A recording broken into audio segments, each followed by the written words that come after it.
That is a love that lasts, as Celine Dion once said. In this video, I'll be talking about the different barriers we may face when it comes to improving ourselves, improving our health, improving our skincare, any habit that you can think of. Everything has been training us for the current version of our lives. If you want to change your habits, then you may need to select different training. The good news is we can be retrained. Throughout this video, if any part that I speak about resonates with you, try to think about it. Have a conversation with yourself and figure out if this is something that you can change or if this is something that you can adopt. Another barrier that keeps us away from our progress, in my humble opinion, is a lack of self-love. Now, let me explain what I mean by self-love. I'm speaking about wanting the absolute best for yourself. And this is not exclusive of loving other people. Finding a balance with your love. It's so multifaceted. I've actually been learning a lot about love as a whole. And one of the things I've been thinking about recently is acceptance and how a big part of love is acceptance. We need to be honest with ourselves about how much acceptance we have. Let's talk about it in terms of loving other people, because I think that provides a good framework for us to see how we can apply it to ourselves. If you are going to love someone else, right, you want to know that person. And that's where the whole knowledge thing comes in. How much do you know yourself? How much do you know someone else enough to love them? But also, how much are you willing to accept?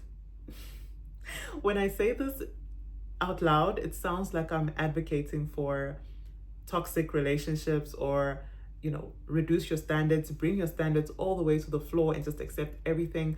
But that's not what I mean. I just think that in our generation, we put so much of an emphasis in maintaining and keeping our standards with like a very clenched fist and not letting go. And I do believe in standards, people. Anywhomst, when I speak about acceptance, it's mainly around the idea that no one is perfect. We understand this. If I think about a mother-child relationship, there may be things that the child does that the mother is not excited about, that the mother is inconvenienced by, the capacity of the mother to be accepting. That's the experience of love that this child receives. Lack of acceptance can make the child feel less loved. Not that the parent does not love the child, the parent may love the child, but the love is not being translated in a way that the child can understand, because the child is seeing that I'm not accepted. Something about me is wrong. And if you look at that in every kind of relationship, everyone is a little bit annoying. If you handle that annoying quality in a person with contempt or with irritation, especially if it's a trait that the person has that they can't help but have, that way of treating the person can make the person feel less loved. Now, bringing it back to self-love, loving yourself can also mean accepting where you're at with certain things.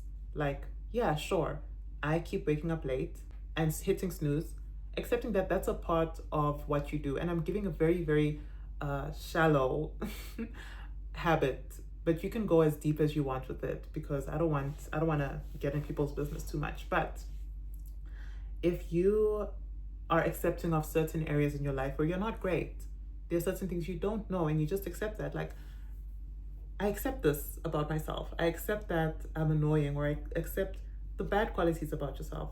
Because what I'm realizing is we want to be so blind to our faults or our flaws that there is an aspect of ourselves that we may not have accepted. And I'm not just saying this like I'm also talking about myself, because I had to think about that.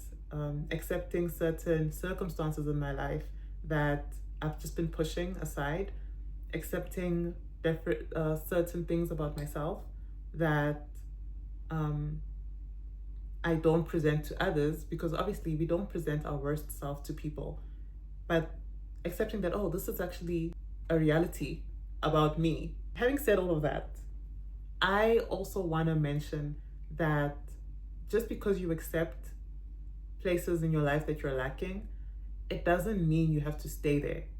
Because there are certain things that you may be terrible at that you can improve. That's a possibility. You accept that I'm here at level 1 and I want to be at level 10. So what do I do to get there? Or accepting that there are certain things that you cannot change. I really started to deeply feel that loving someone in an accepting way can change them.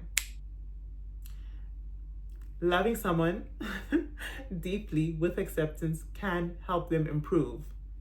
I really see it spiritually, like in a spiritual sense, that when we are truly and deeply loved, we have more capacity, we are given more patience to improve ourselves, to let go of things that are holding us back, to let go of things that are disappointing. The acceptance feels like a soil for growth to occur. You can still accept the person, but reject the behavior to the degree that the person feels so loved and accepted that they begin to reject the behavior as well. You can love yourself through your bad habits. You can love yourself through your shortcomings to the point where you improve.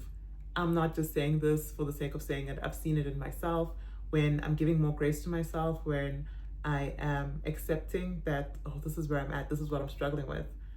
I feel more willing to let go and improve because I've given myself that loving environment to do so, as opposed to self-condemning, self-guilt. It's like a magnet. There are two sides, and the accepting side is the one that attracts, and the lack of acceptance is the one that repels. And that's my conclusion on that part of self-love, because I have another part of self-love where people can argue that I love myself, thus I make these choices. I love myself and therefore I will go drinking till from dusk to dawn.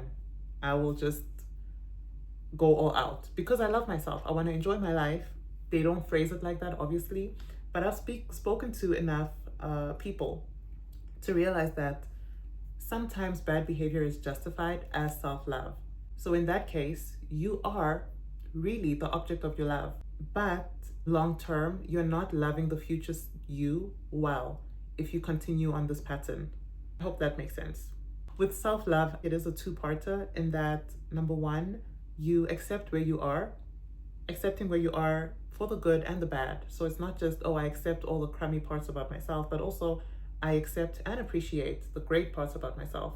But on the other side, it is appropriately expressing your love to yourself well.